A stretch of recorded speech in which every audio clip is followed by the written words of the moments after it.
I'm Darren Brewer. I am the founder of ProPods. We are a co-living specialist based in Hampshire, Portsmouth in Hampshire.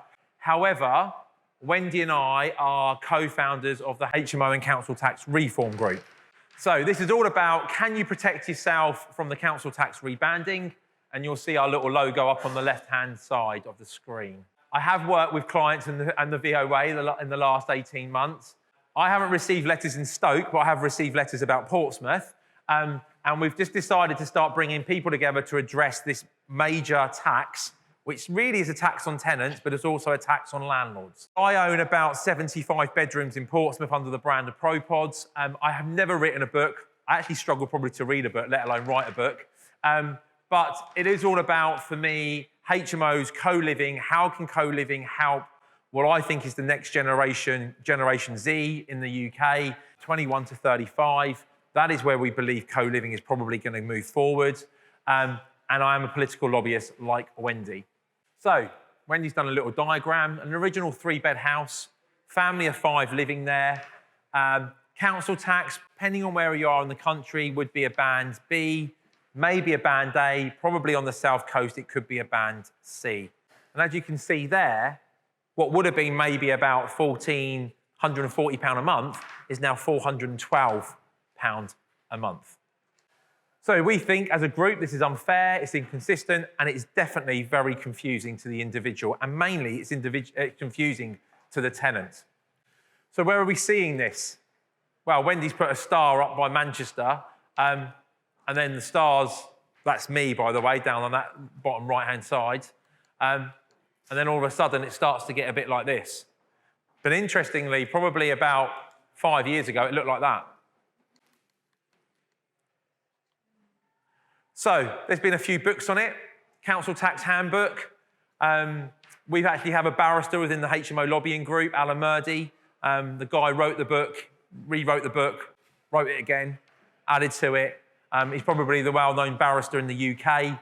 On council tax. He represents a lot of clients. He's represented myself. And again, he's part of the group that's trying to obviously fight and change this with the government. Very quickly, this just gives you an idea of what dwellings, we use the word dwellings now, placed in 8 bands.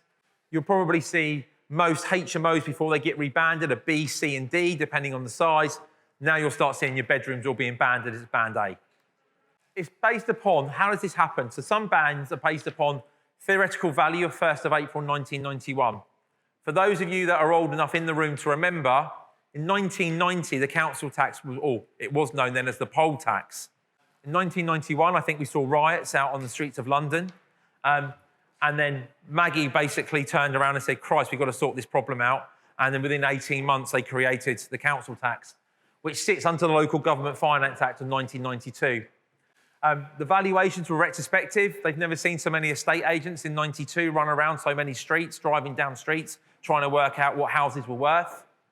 And then all of a sudden, they started giving wider powers to the valuation office, but more wider powers to the listing officers. And we'll come back onto that in a minute. So what can we do?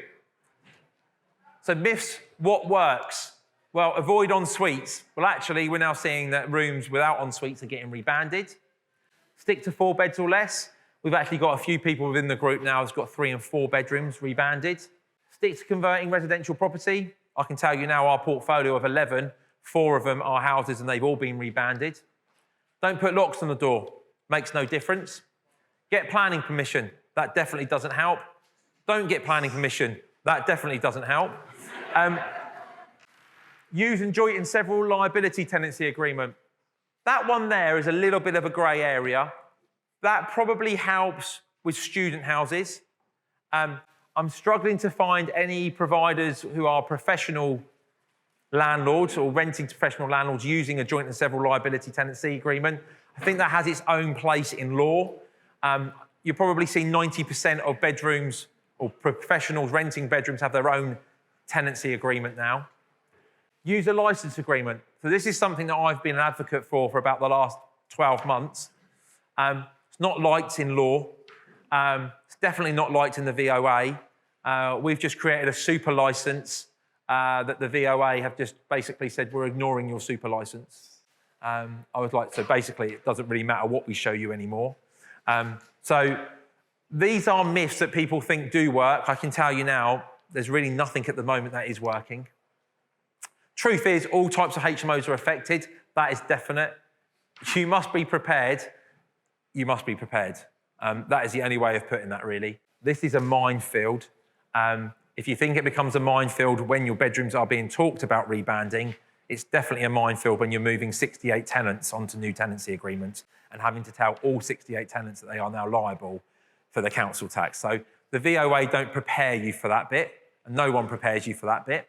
And there are some routes that have not been tested, such as commercial to C3 via PD, then C4. We haven't tested that bit, but I'm getting to the stage where I'm not quite sure how old you would be once you've done all that in planning, and actually whether you'd actually have a HMO by the end of it. That is one thing that we haven't tested, or someone hasn't, or I haven't found has tested, because you go commercial to C3, you get your council tax for C3, you then do your PD, you then apply for C4, you then apply for sui generis. I still think at the end of the day, the VOA will eventually come and find you. So what can I do? Probably sell up. No. Especially after this week. No. What can I do? So I'm not quite sure why Andy's put this in, but I'm guessing it's a bit of a knockout blow. First thing we've got is the HMO and council tax website. We've currently got, so this was an idea Wendy and I came up with about 18 months ago. She was not happy with what's going on. I definitely wasn't happy with what was going on with our portfolio. For those of you who don't know me, in 2020, our first commercial conversion got rebanded. Port City Council said to me, it's just a mistake. We'll send that back. They think it's flats. I was like, okay, no worries. I had another beer. They then ring me up 6 weeks later and say, actually, I don't think it's a mistake. It's not a mistake. This is what they're doing. We appealed it. We lost the appeal. We went to tribunal. That's when I first met Alan Murdy.